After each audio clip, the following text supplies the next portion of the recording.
यदि व्याकरण को नहीं जानेगा, उसको स्वरों का भी ठीक ज्ञान नहीं होगा और उसको वैदिक व्याकरण के अनुसार जो शब्दों में लोक शब्दों से परिवर्तन दिखाई पड़ता है, भेद दिखाई पड़ता है, उसका भी सम्यक ज्ञान नहीं होगा, तो फिर वो अपनी अल्प बुद्धि के कारण वहां पर दोष दर्शन करके उसको फिर दूषित कर सकता है ना। इसलिए कह रहे हैं कि रक्षार्थम वेदानाम अध्येयम व्याकरणम, वेदों की रक्षा के लिए व्याकरण अध्ययन करना ही चाहिए। लोपागम वर्ण विकारज्यों ही सम्यक वेदान परिपालयिष्यति, लोपागम वर्ण विकारज्य व्यक्ति ही वेदों का सम्यक परिपालन कर सकेगा। प्रदीपः पारंपर्येण पुरुषार्थ साधनतामस्याः रक्षेति, लोके लोपाद्य दृष्टं वेदे दृष्टा भ्रामयेद अवैयाकरणः, भ्राम्येद अवैयाकरणः, वैयाकरणस्तु न भ्रमति वेदार्थं चाध्यवस्यति।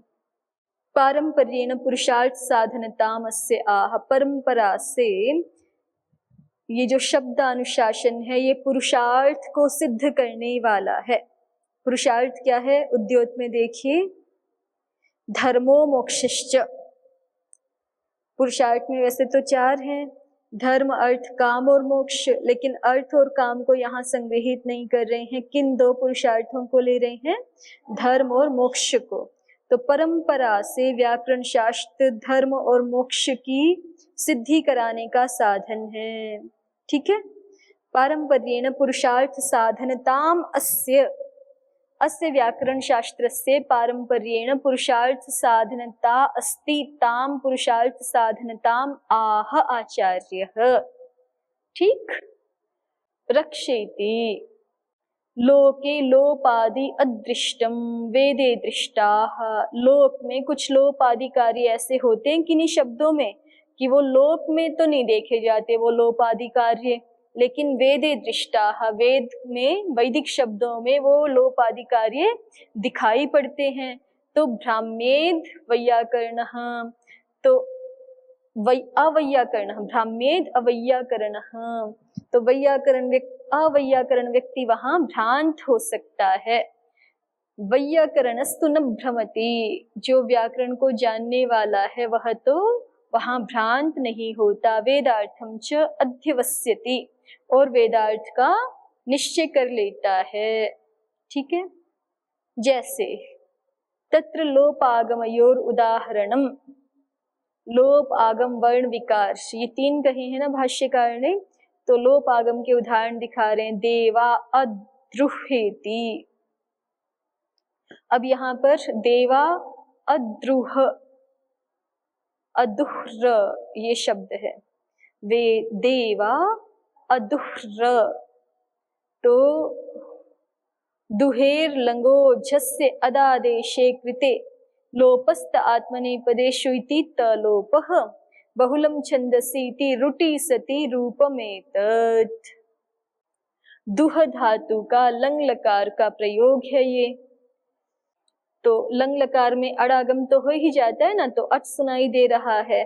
दुह धातु का दुह स्वरूप है ही, आगे बहुवचन में आत्मनेपद में झ होता है ना, त आताम झ, उस झ को अदादेश है। अदादेश कौन से सूत्र से हो जाएगा झ को? अद अभ्यस्तात, और आगे क्या है? आत्मनेपदेश्वनतः। अब दूह धातु में शप भी आया होगा बीच में, लंग लकार का प्रयोग है तो शप भी आएगा ना, और उस शप का क्या हो जाएगा?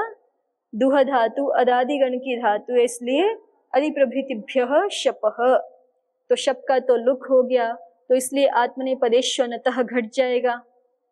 अंग अकार आदि नहीं है ना, ठीक है, तो अकारांत नहीं है, अनतः,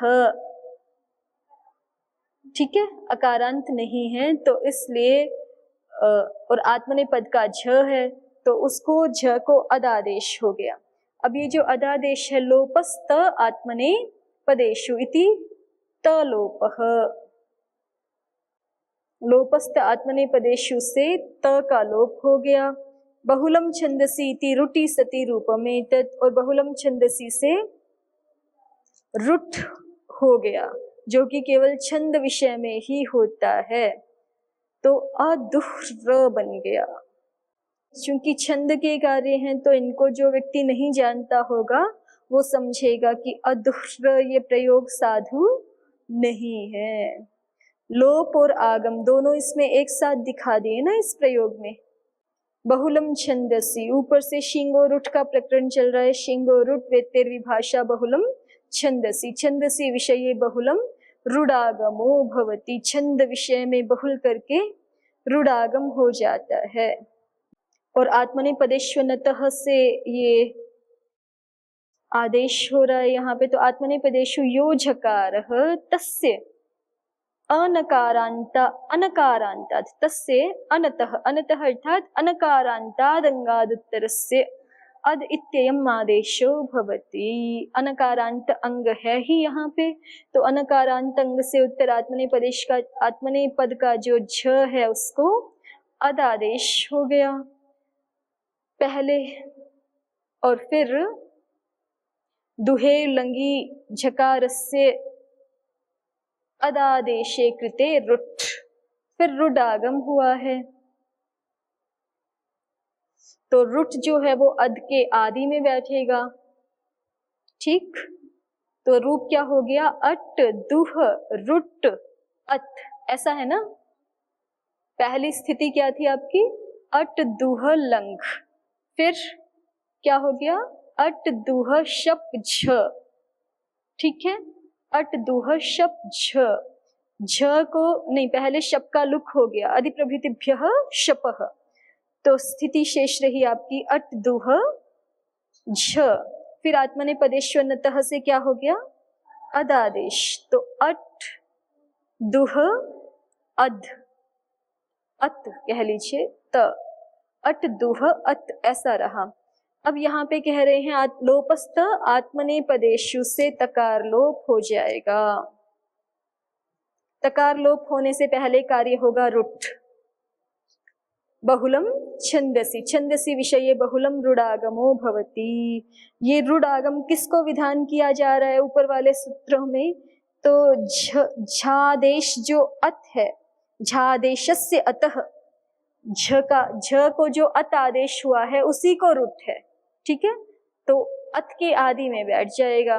छंदसी विषये बहुलम रुडागमो भवति, छंद विषय में बहुल करके रुडागम होता है, तो इसके आदि में अत आदेश के आदि में आ गया, तो स्थिति क्या है, अट दुह रुट अत, ठीक है।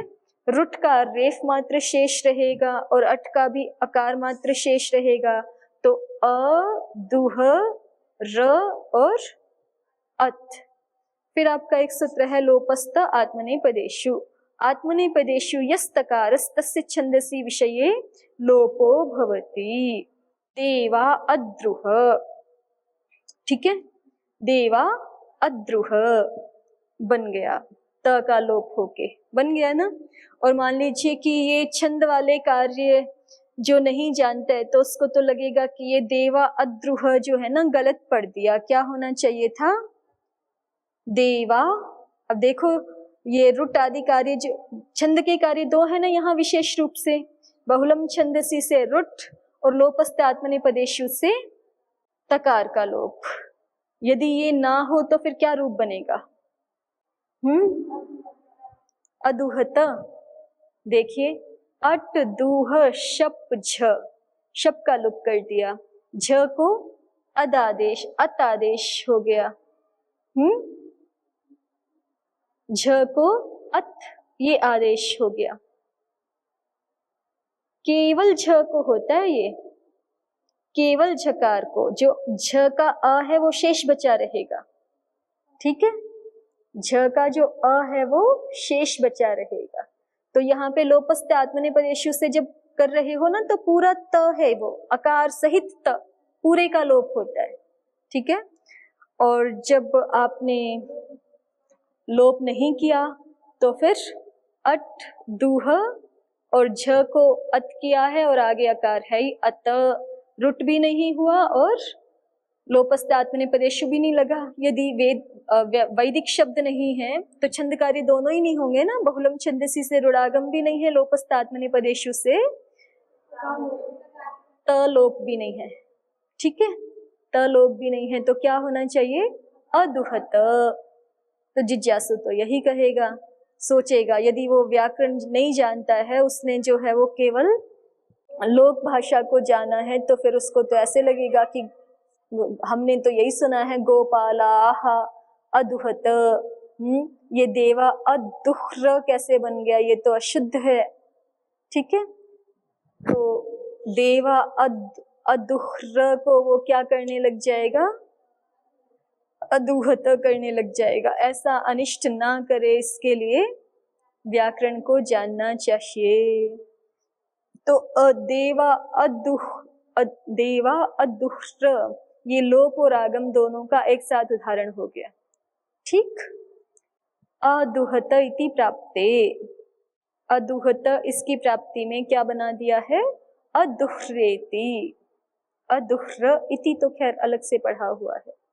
देखिए यही लिख रहे हैं ना, दुहेर लंगो झस्य अद आदेशे कृते, दुह धातु से लंग लकार हुआ, लंग के स्थान में झ हुआ। उस झ को दुह से उत्तर, अनकारांत अंग से उत्तर आत्मनेपद के झ को क्या हो जाता है? अदादेश हो जाता है। तो ये अद तो संधि में हो रहा है, तकार ही है वस्तुतः, अत आदेश हो जाता है। तो अत और अ ऐसा हो गया। अब इतना कर लेने पर लोपस्त आत्मनेपदेषु इति तलोपः, इन्होंने अलग तरह से वो दिखा दिया। इन्होंने पहले पूरे त का लोप कर दिया। ठीक है, वैसे क्रम ये रहना चाहिए कि अत आदेश पहले कर लिया, फिर बहुलम छंदसी से रुट हो गया, फिर लोपस्त आत्मनेपदेषु से तलोप हो गया। तो क्या बनेगा? अदेवा अदुह्र इति। ठीक, आगे वर्ण विकार का उदाहरण दिखा रहे हैं। वर्ण विकारो यथा उद्ग्राभम च निग्राभम चेति। अब ग्रह धातु है, ग्रह उपादाने धातु है ना, तो उद्ग्राहम च निग्राहम च ऐसे सामान्य रूप से बनना चाहिए, लेकिन वैदिक प्रयोग क्या बन रहा है? उद्ग्राभम च निग्राभम चेति। तो यहाँ पे क्या कार्य हो गया उसको दिखा रहे हैं। ह्री ग्रहोर भष छंदसी हस्येति वक्तव्यमिति भकारः, ये वार्तिक है। ह्री धातु और ग्रह धातु को छंद में भकार आदेश हो जाता है। अब केवल इतना कहे ह्री धातु को, ग्रह धातु को भकार आदेश होने लग जाता है, तो फिर अंतिम को होने लग जाएगा ना, अंतिम वर्ण को, इसलिए और स्पष्ट कर दिया हस्येति वक्तव्यम, ह को भकार आदेश हो जाता है। ह्री धातु के हकार को और ग्रह धातु के हकार को छंद में भकार आदेश हो जाता है। तो उद्ग्राभम च निग्राभम च ये प्रयोग बन गए। उदिग्रहः इत्यत्र उद्ग्राभ निग्राभौ च छंदसि सृग उद्यमन निपातनयोः इति वचनाद् उदनीपूर्वाद् ग्रहेर घञ। ये प्रयोग कैसे बने हैं उसको दिखा रहे हैं आगे, कि तृतीय अध्याय के तृतीय पाद में सूत्र है ना आपका ये उदिग्रहः, वहां पे ये वार्तिक पढ़ा हुआ है। उद्ग्राभ निग्राभौ च छंदसि सृग उद्यमन निपातनयोः। उद्ग्राभ और निग्राभ ये दोनों शब्द छंद विषय में जानने चाहिए। किन अर्थों में? उद्ग्राभ है सृग के उद्यमन में, जब स्रुआ को, जिससे घृताहुति प्रदान की जाती है ना, उस स्रुआ को ऊपर उठाते हैं तो फिर वो उद्ग्राभ है, और फिर उसको ऐसे करके आहुति प्रदान करते हैं तो वो निग्राभ है। तो उद्ग्राभ निग्राभौ च छंदसि सृग उद्यमन निपातनयोः इति वचनाद् उन्नीपूर्वाद् ग्रहेर घञ।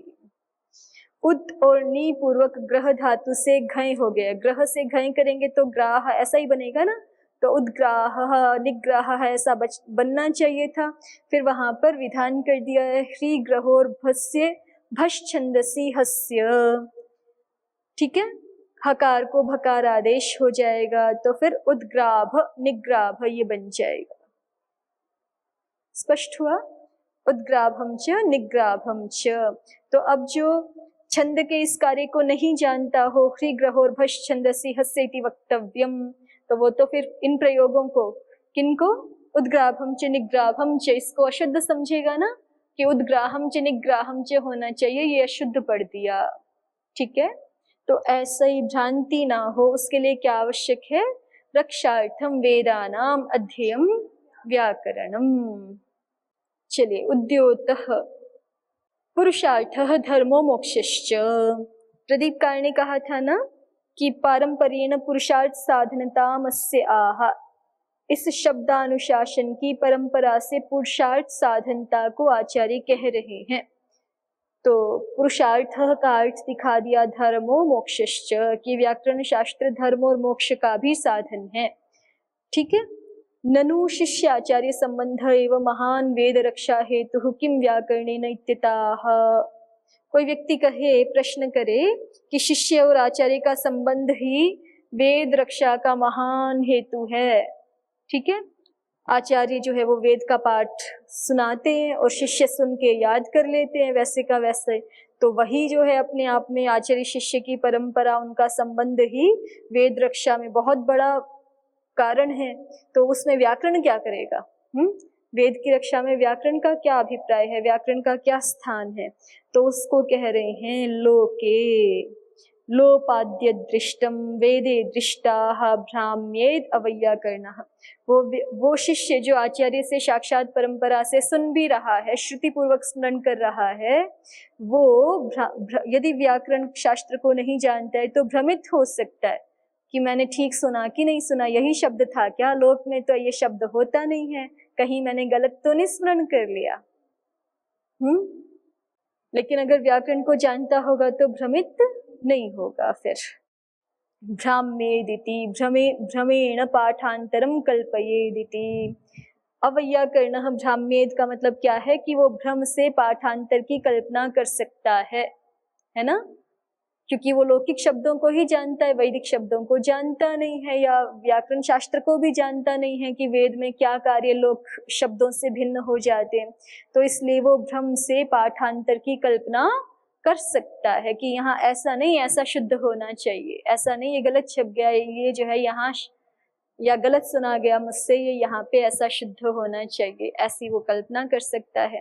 न च आचार्य वचनात् भ्रम निवृत्ति ही। कोई कहे कि ठीक है, उसको भ्रम हो भी गया तो उसके आचार्य बता देंगे ना कि ये ठीक है, कौन सा पाठ ठीक है कौन सा ठीक नहीं है वो बता देंगे। तो कह रहे हैं कि न च आचार्य वचनात् भ्रम निवृत्ति ही, आचार्य वचन से भी भ्रम निवृत्ति होगी नहीं। भ्रंश शंकया तेष्व विश्वासात्, तो उसको ऐसे लग सकता है कि शायद आचार्य जी को भी उनके आचार्य जी ने जो है ना गलत बता दिया होगा, या बहुत सारे जो है वो बहुत काल से जब कोई कार्य होता आता है तो फिर उसमें मिलावट भी हो जाती है, शब्दों का अपभ्रंश भी हो जाता है, कहीं मुद्रण दोष भी हो जाता है। तो भ्रंश शंकया तेष्व विश्वासात्, अपभ्रंश की शंका से आचार्य वचनों में भी अध्येता का अविश्वास हो सकता है। इसलिए आचार्य वचन मात्र से ही भ्रम की निवृत्ति ना भी हो, ऐसा भी संभव है। लेकिन व्याकरण शास्त्र को जानता होगा तो वो जानेगा कि वैदिक शब्दों में कुछ कार्य अलग भी होते हैं, भिन्न भी होते हैं, तो इसलिए फिर शंका नहीं होगी। उदिग्रह सूत्र पर है ना आपके ये वार्तिक, अष्टध्यायी लेके आते हैं, सूत्र संख्या बोलिए। 35 नंबर सूत्र है उदिग्रह। उदि उपपदे ग्रहे धातु घय प्रत्ययो भवति अपोपवादः। अप का अपवाद है, आगे चल के ग्रह धातु से अपविधान कर रहे हैं ना, कहाँ पर? ये है आपका ग्रह व्रीद्रि निश्चि गमश्च, यहाँ ग्रह आदि धातुओं से अपविधान किया है। ठीक है, उस अप को सामान्य रूप से घय प्राप्त था ही भावे सूत्र से। ठीक है, उस भावे का निषेध करके भावे सूत्र से प्राप्त जो घय हैं और अकर्तृ चकार के संज्ञायाम, इन अर्थों में जो प्रत्येक धातु से घय प्राप्त ही है उसका निषेध किया था ग्रह व्रीद्रि निश्चि गमश्च सूत्र ने, अप की प्राप्ति कराई थी। घय का अपवाद अप है, अब उस अप का भी अपवाद उदिग्रह सूत्र से उद उपपद रहते ग्रह धातु से अप को रोक करके फिर से घय प्रत्यय की ही प्राप्ति करा रहे हैं। ठीक है, सामान्यतः घय प्राप्त है भावे अकर्तरी चकार के संज्ञायाम, उसका निषेध किया ग्रह वृद्धि निश्चिगमश्च ने, घय का अपवाद अप प्रत्यय विधान किया, उदी ग्रह ने उस अप को भी रोक करके पुनः घय करवा दिया है। अब यहाँ पर वार्तिक पढ़ा हुआ है छंदसी निपूर्वाद अपीष्यते, छंद में ये जो प्रत्यय है घय प्रत्यय वो हमें निपूर्वक ग्रह धातु से भी चाहिए। सृग उद्यमन निपातनयोः, सृग के उद्यमन अर्थ में उदपूर्वक ग्रह धातु से घय चाहिए और सृग के निपातन अर्थ में निपूर्वक ग्रह धातु से घय प्रत्यय इष्ट है। अस्तु, चलिए तो हम उद्योतकार को देख रहे हैं, पुनः एक बार देख लीजिए। पुरुषार्थः धर्मो मोक्षश्च ननु शिष्य आचार्य संबंध एव महान वेद रक्षा हेतुः किम व्याकरणेन इत्यताः लोके इति। लोके, लोक में लोपादि अदृष्ट हैं, वेद में तो देख, वेदे दृष्ट्वा, मैं दृष्टा पढ़ रही थी इसको, वेदे दृष्ट्वा, वेद में देख करके अव्यय्याकरण व्यक्ति भ्रमित हो सकता है। भ्राम्येद का अभिप्राय क्या है? भ्रमेण पाठांतरम कल्पयेद, भ्रम से वो वहां पाठांतर की कल्पना कर सकता है। अर्थात जो लोक में उन्होंने शुद्ध शब्द जाने हैं कि ये लोक में शुद्ध शब्द ये हैं, वैदिक शब्दों के स्थान पर उन्हीं लौकिक शब्दों की ही वो अध्येता कल्पना कर सकता है जो व्याकरण नहीं जानता, जो वैयाकरण नहीं है। न च आचार्य वचनात् भ्रम निवृत्ति ही, कोई कहे कि फिर भी जो है व्याकरण की क्या ही आवश्यकता है, आचार्य वचन से भ्रम निवृत्ति हो जाएगी अगर उसको हो भी गया है भ्रम। तो कह रहे हैं कि भ्रंश शंकया तेषु अविश्वासात्, तेषु केषु आचार्य वचनेषु अविश्वासात्, भ्रंश की आशंका से अध्येता को आचार्य वचनों में भी अविश्वास हो सकता है, इसलिए व्याकरण शास्त्र का ज्ञान अनिवार्य है। वेदार्थ अवगम द्वारापि व्याकरणम पुरुषार्थ साधनम इत्याह, वेदार्थ अवगम द्वारापि व्याकरणम पुरुषार्थ साधनम, वेदार्थ के ज्ञान के द्वारा भी व्याकरण पुरुषार्थ का साधन है, व्याकरण पुरुषार्थ को सिद्ध करने का साधन है। इत्याह, ये कह रहे हैं प्रदीपकार। वेदार्थम चेति, वेदार्थम चाध्यवस्यते, ये है ना इसी पृष्ठ पर प्रथम पंक्ति पर, वैयाकरणस्तु न भ्रमति वेदार्थम चाध्यवस्यति। व्याकरण पुरुषार्थ को, धर्म मोक्ष को सिद्ध करने का साधन कैसे बनेगा, उसको कह रहे हैं कि वैयाकरण जो है वो वेद के अर्थ को भी जान लेगा, क्योंकि वैयाकरण पदों को जानता है, पदों के अर्थों को जानता है, वैदिक पदों को भी वो ठीक ठीक जानेगा व्याकरण शास्त्र का अध्ययन करके, तो उनके अर्थ को भी जान लेगा।